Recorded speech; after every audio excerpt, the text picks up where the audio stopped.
Okay, the process continues. It's been 2 weeks since I uploaded that first video, and things are coming along. It's a long battle. I'm a little bit old for this sort of thing, but so the phone booth is in and it's powered. The idea behind this, I don't know why I find this so funny, but the idea behind this phone booth is I'll put a sign on it and that says, if nobody's in the office, page me on this phone. And then I'm going to wire it to an amplifier so that when you pick it up, all it does is scream and feedback and distort. That kind of thing. That'll be fun. Especially because everybody touches it when they come in, because why wouldn't you touch it? I mean, it's a phone booth. Come on. All right, moving on. We have another new decorative addition. This is purely for my own edification, just because I think it's funny and because I collect things and always have. And I have very specific tastes that I don't like antique-y things. I like things that are in bad taste, old, well used, appropriate, but in poor taste. And this would be a good example. We haven't gotten it open yet, but the light still works. It won't dispense anything. It'll just be there for you to look at because it's an old gas station. It should sell cigarettes. She's a working? All right, today we're working on the back 40, as the young kids say. There is much to do here. The dumpster's here now. The fleet is assembling. These are two vans.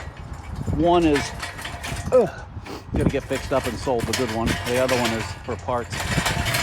There's a shed back here that has yielded some pretty cool stuff. This is the machine. You'll know what this is when you see it. That I assume sat outside here at some point. Yes. The Easy Air with vacuum attachment. This was an unused cabinet, and this is an antique washing machine. Anyway, in here you can see the old laundromat sign. Barberton coin-op laundry thing. And there's that oil tank, which we're going to make this oil room. All right, as cornball as it is, this is the company logo. It is a font called OptiFlare, which turns out to be the same font that Chrysler used for the logo on the side of the van. Normally I'd get a lot more creative and come up with a drawing and a stylized thing. I do have a background in graphic arts, but at this point, this just does it, and it's fine, and it's easy to deal with. So you'll be seeing more of that as time goes by. The shed also yielded this monstrosity, which I had to do some research on. It's some kind of champion spark plug tester. It makes vacuum, and it says spark plug comparator or something on it. I don't know what it does. Taking a picture? Absolutely. No. You're going to paint a custom commission painting. No. This is the guy, Calvin McNutt, wonderfully named Calvin McNutt, who owned the shop from May 1st, 1974. It says on here, doesn't it? April 22nd, 2019. Yes, May 1st, 1976 to April 2019. There he was, apparently working on a Corvette of some kind. And apparently he was quite religious, and everybody liked him. Glowing reviews. So I will put his picture on the wall because that's what one does. This thing with the thing is a big thing that one uses to work on pickup trucks. It suspends a man above the pickup truck. This will come in handy.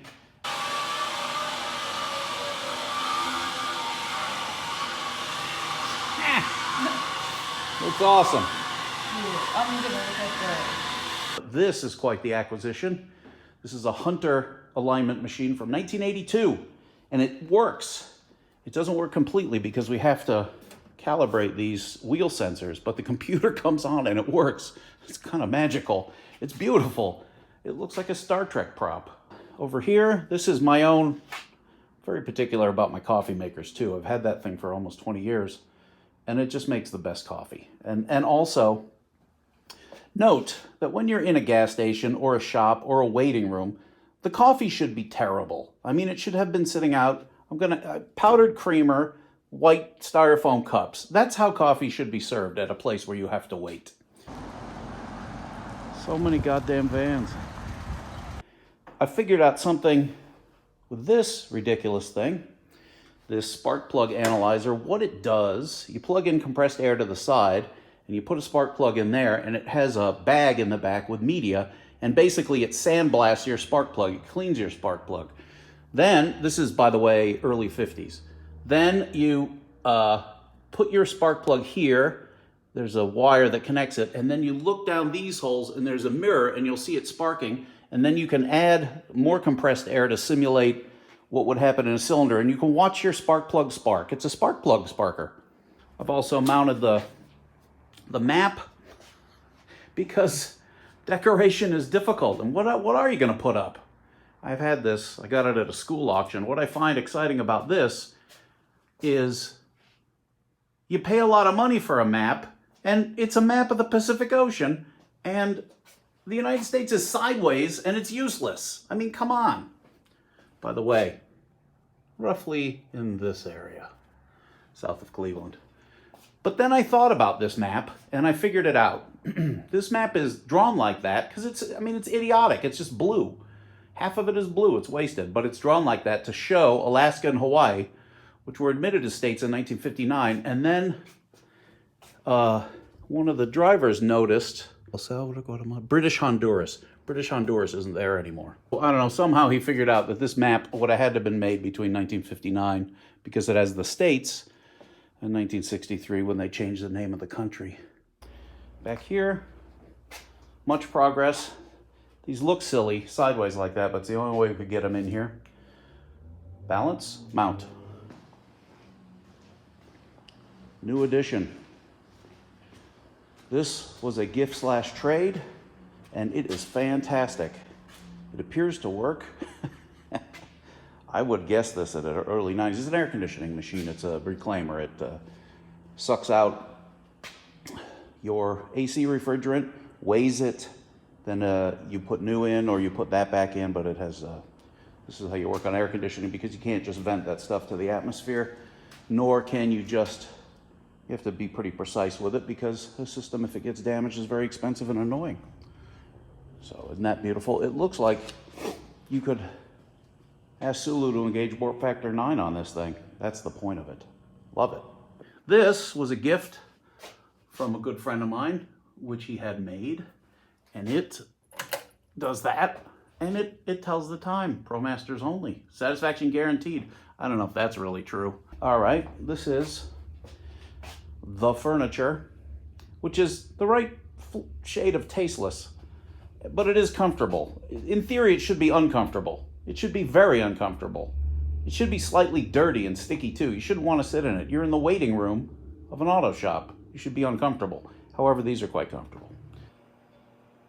Okay, changes have happened in the bathroom.